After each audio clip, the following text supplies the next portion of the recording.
أفلا ينظرون إلى الإبل كيف خلقت وإلى السماء كيف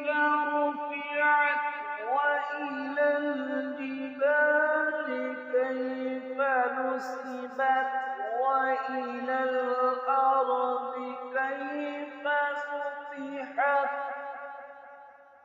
فذكر إنما